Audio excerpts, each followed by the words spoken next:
मैले बारम्बार भन्ने कुरा के हो भने म राजनीतिमा आउँदैन भन्ने थिएँ। अब राजनीतिमा कसरी आयो भन्ने कुराहरू मान्छेहरू दङ्ग पर्ने कारण त्यो हो। हुन त केही वर्ष अगाडिदेखि नै मैले के भन्ने गरेको थिएँ भने 99% म राजनीतिमा लाग्दैन। जिन्दगीमा केही भएर कुनै कारणवश राजनीतिमै नै लाग्नु पर्यो भने लाग्छु। त्यो चान्स चाहिँ 1% छ भनेको 1%ले जितो। 99% चाहिँ राजनीतिमा लाग्ने थिएन क्या, लाग्ने नै थिएन। तर मैले भनेको जुन छ 1%, किनभने मान्छेको जिन्दगी अनिश्चित हुन्छ।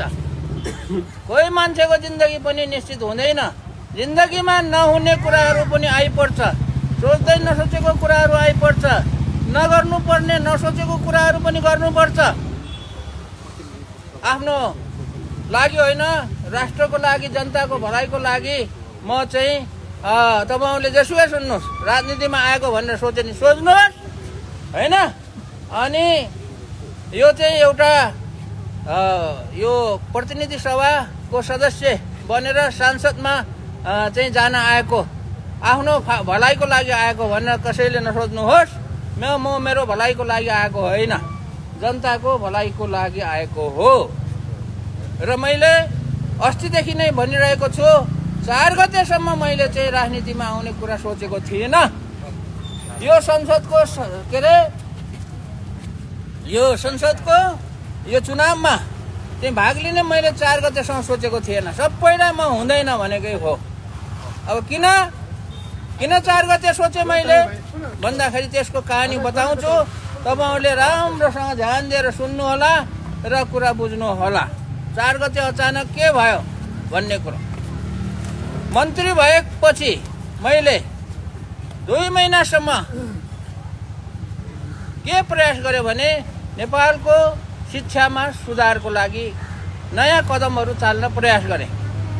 मन्त्री भएपछि मैले नेपालभरिबाट 77 जिल्लाबाट शिक्षकहरूको, विश्वविद्यालयहरूको, क्याम्पसहरूको,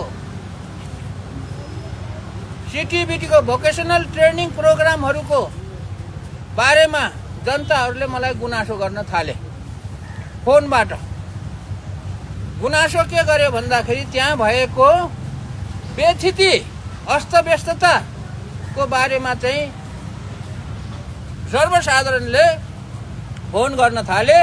शिक्षकहरूले पनि फोन गर्न थाले, अभिभावकहरूले फोन गर्न थाले, विद्यार्थीहरूले फोन गर्न थाले कि हाम्रो विद्यालयमा, हाम्रो शिक्षालयमा, हाम्रो चाहिँ क्याम्पसमा यस्तो किसिमको बेस्थितिहरू छ भन्ने कुराहरूको चाहिँ एउटा ठुलो फोनको चाहिँ लर्को नै लाग्यो।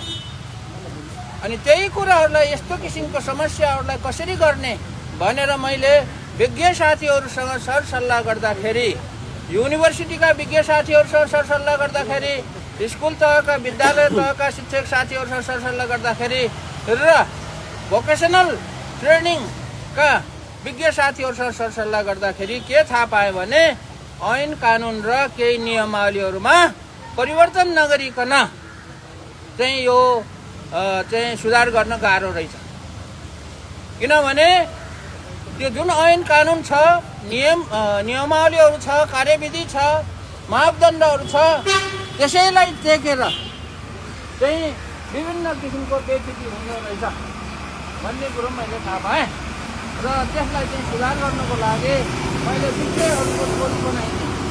विश्वविद्यालयलाई कसरी सुधार गर्ने भन्ने विषयहरूको, विश्वविद्यालयकै प्रोफेसरहरूको, भिसीहरूको चाहिँ मैले टोली बनाइदिएँ। उनीहरूले काम गरे, उनीहरूसँग काम गरेर मैले विद्यालय शिक्षक कसरी सुधार्ने भन्ने कुरामा पनि